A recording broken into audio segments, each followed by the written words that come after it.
Pierre-Luc Dubois. Oh, Dubois. Mr. Special. I got a rant for you folks. And honestly, I've been waiting to hear from other people and waiting to read more details about it. And I have some words for Pierre-Luc Dubois. I mean, not to say you'll ever see this, but this is for you Jets fans, and this is for you Blue Jackets fans, and anyone that's had to deal with this guy who thinks he's Mr. Special, right? Pierre-Luc Dubois on the top of the hockey world, right? Never had a point per game season, not even 25 years old yet. But oh boy, this guy deserves the world. He deserves to be on the top of his own castle. Pierre-Luc Dubois, this guy asking for another trade or wanting another trade. And this time it's not just for the trade. It's specifically to one team. He wants the big trade to only one team. 2 years away from UFA status if he signed a 2-year contract.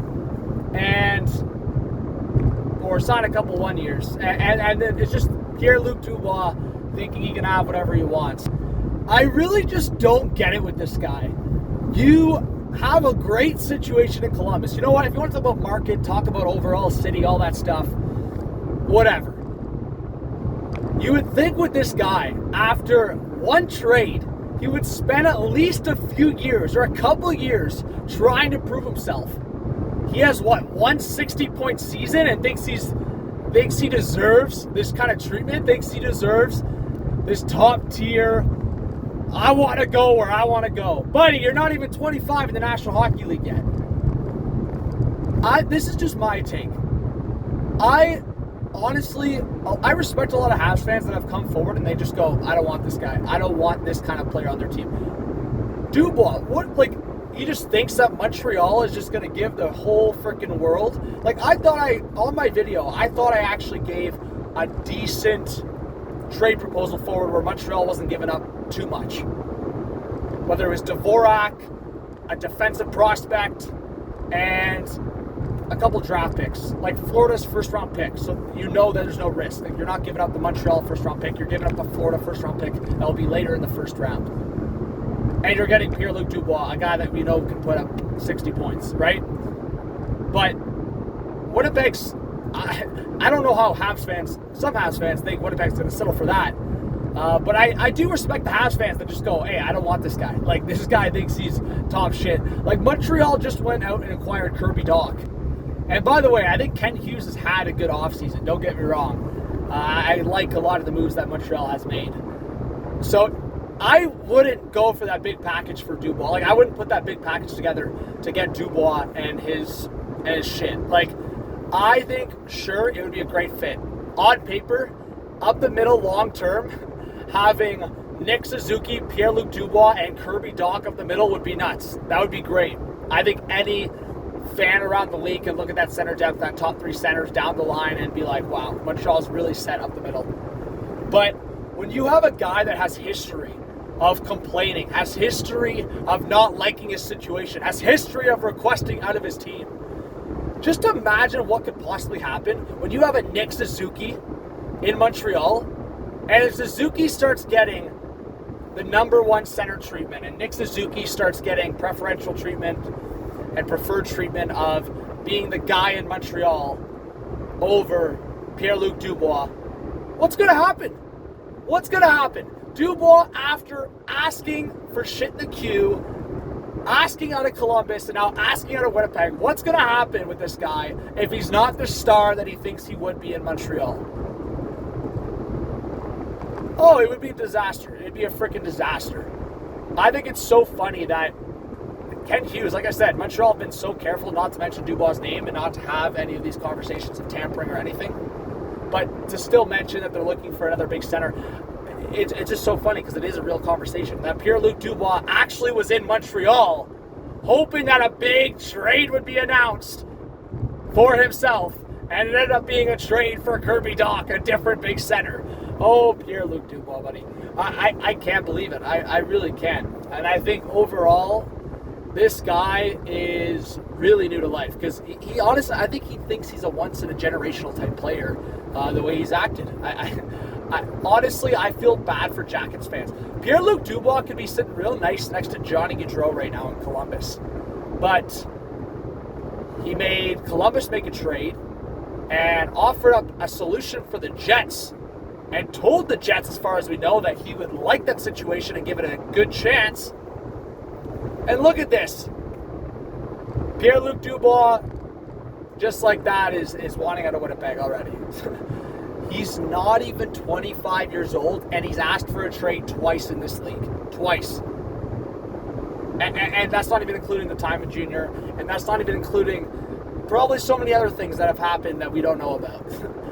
So, I've always said when there's smoke, there's fire, but also when we hear about this many things, there's so much more behind closed doors. So we know about this much with Pierre-Luc Dubois, and we probably don't even know half of it. So it's honestly, I don't blame Habs fans. I really don't, that don't want this guy or don't want anything near this guy, because when you look at the Habs, you have Nick Suzuki, you have looking at Jake Evans as well, looking at Kirby Dach now. Like, even if you trade Christian Dvorak, I think Jake Evans can be your third line center long term if he continues to progress and continues to show what we've seen from him when healthy. And I think Kirby Dach can be a really solid second line center for the future down the line for the Habs, relying on Nick Suzuki, who I've always been high on, to be your number one center. So they don't necessarily for sure need Pierre-Luc Dubois. To me, I think it's just funny. I think it's funny that this guy thinks he's going to step into Montreal and automatically be a star. Because really, when he came to Winnipeg still, I mean, what was happening in that playoff run? Nothing. They got swept by the Habs. So I find it just really ironic now that he's just wanting to go to Montreal. I think in this guy's head, how he acted towards the end of Columbus, and how he acted, how he has acted in certain times in Winnipeg, and then obviously with the issues, even with like Mark Scheifele, like Winnipeg, I feel bad for Winnipeg fans, man. You have such entitlement with some of the players. Like, you've had to deal with Evander Kane, the whole Dustin Byfuglien situation. You've had to deal with Patrick Laine in that situation. And now you're dealing with Pierre-Luc Dubois, Mr. Special, King of the World, who thinks he's the best hockey player on this planet, Mr. Pierre-Luc Dubois. So, Jets fans, Habs fans, NHL fans, hockey fans, let me know what you think, because clearly Pierre-Luc Dubois thinks he's special. We'll see if his demand gets granted, but I've heard from a lot of people, insiders, analysts, say they don't think the Jets are going to give in like this, and I hope they don't. Honestly, I would love to see the Jets just not give a shit and just go, all right, you want to act this way? Sit out for a year or sit out for half the year. Because this guy, you know what? You want to talk about asset management, and that's the big thing here, where I feel bad for the Jets and bad for the fans. Like, you have such an asset in terms of the player on the ice. He is a really good player. He is. He's a guy that can be a top-line center potentially, but at the very least, a really good top-six player in this league. And you have him really just, like, look at the treatment, man. Columbus jumping Puljujarvi to draft him third overall. Like, you would think you'd be grateful. You would think you would give some respect to the team that did that. And then on top of it, you have Winnipeg, who traded both Patrick Laine and Jack Roslovic for you. So then on top of that, and then you have fans, you have, like, Jesse Bullock, you have a bunch of these people just absolutely praising you coming to Winnipeg. And then just like that, doesn't give two shits. I honestly think this guy is so naive. I think I don't know this guy. I don't know him at all. But everything I've read, everything I've seen, it's like he's about to step into Montreal and be the freaking savior. Acting like Nick Suzuki isn't there, acting like Caulfield isn't there, acting like they didn't just draft Slafkovsky. Montreal fans are high on all these guys. So, I really think Pierre-Luc Dubois thinks he's coming in and going to his hometown and being, I'm the Habs savior here. So, guys, we'll see what happens. Hit that subscribe button, hit the like button, hit the notification bell. I mean, I just wanted to rant quickly in the car because I just think this guy, if it honestly progresses this way, if I'm Pierre-Luc Dubois in this situation, at the very least, if you're gonna back what you're saying and have the balls to do this kind of shit, then you better go on the ice for this upcoming year if you're still in Winnipeg, and you better show that you're a freaking star. If you're going to have this kind of perspective and demand, you better go out there and show. Because if this guy is going about this like he did in Columbus and then goes on the ice and looks like a piss poor, entitled, like, non-star, because I'm calling him a non-star because he isn't a star in my books. He hasn't even had 1 point per game season, and the way he's acting, you would think he's one of the best in the league. So I think Dubois, like I said, I really think